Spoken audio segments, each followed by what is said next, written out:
बनी इजराइल में एक शख्स रहता था जिसकी बीवी बहुत ज्यादा खूबसूरत थी और वह शख्स अपनी बीवी से बेपनाह मोहब्बत करता था। जब उसकी बीवी का इंतकाल हो गया तो उस शख्स को बहुत गहरा सदमा पहुंचा। वो गम से निढाल होकर काफी अरसे तक उसकी कब्र पर बैठा रोता रहा। इत्तेफाकन एक दिन अल्लाह के नबी हजरत ईसा अलैहिस्सलाम का वहां से गुजर हुआ। उन्होंने उस शख्स को परेशान हाल देखा तो रोने की वजह पूछी। जब उस शख्स ने अपना सारा हाल सुनाया तो हजरत ईसा अलैहिस्सलाम ने पूछा, क्या तुम चाहते हो कि मैं अल्लाह के हुक्म से तुम्हारी बीवी को जिंदा कर दूं? उसने फौरन कहा, जी हुजूर, मेरी यही ख्वाहिश है। हजरत ईसा अलैहिस्सलाम ने उसकी बीवी की कब्र के पास जाकर आवाज दी, ऐ कब्र वाले, अल्लाह के हुक्म से जिंदा हो जा। कब्र फटी और उसमें से एक औरत अपने सर से मिट्टी झाड़ती हुई बाहर आ गई। उसे देखते ही इजरायली खुशी से बोला, ए रूहुल्लाह, यही मेरी बीवी है। हजरत ईसा अलैहिस्सलाम की इजाजत से वो शख्स अपनी बीवी को साथ लेकर घर की तरफ चल पड़ा। रास्ते में उसे नींद आने लगी।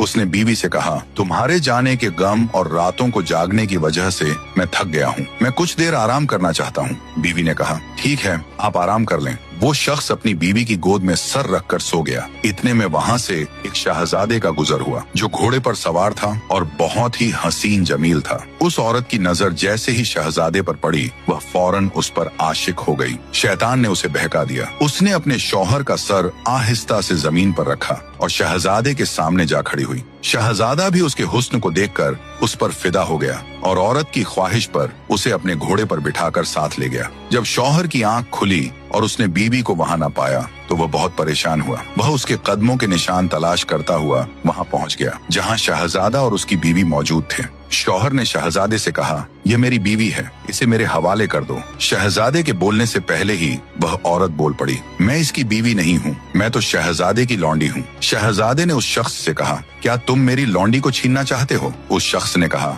खुदा की कसम, यह मेरी बीवी है जिसे हजरत ईसा अलैहिस्सलाम ने मेरे लिए जिंदा किया है। अभी यह बहस चल ही रही थी कि हजरत ईसा अलैहिस्सलाम वहां तशरीफ ले आए। इसराइली ने फरियाद की, ऐ रूहुल्लाह, क्या यह वही औरत नहीं जिसे आपने मेरे लिए जिंदा किया था? ईसा अलैहिस्सलाम ने फरमाया, हाँ, ये वही औरत है। ये सुनकर वो औरत झूठ बोलने लगी, ए रूहुल्लाह, ये शख्स झूठा है, मैं तो शहजादे की लौंडी हूँ। फिर हजरत ईसा अलैहिस्सलाम ने औरत से पूछा, क्या तू वो औरत नहीं जिसे मैंने अल्लाह के हुक्म से जिंदा किया था? औरत ने रोते हुए कहा, अल्लाह की कसम, मैं वो औरत नहीं हूँ। इस पर ईसा अलैहिस्सलाम ने कहा, जो जिंदगी तुझे मेरे जरिए दी गई थी उसे वापस कर दे। इतना सुनते ही वह औरत फौरन मुर्दा होकर जमीन पर गिर पड़ी। सुभान अल्लाह, जो इंसान अल्लाह की नेमत पाकर भी नाशुक्री पर कायम रहे तो वो नेमत ज्यादा दिन रास नहीं आती।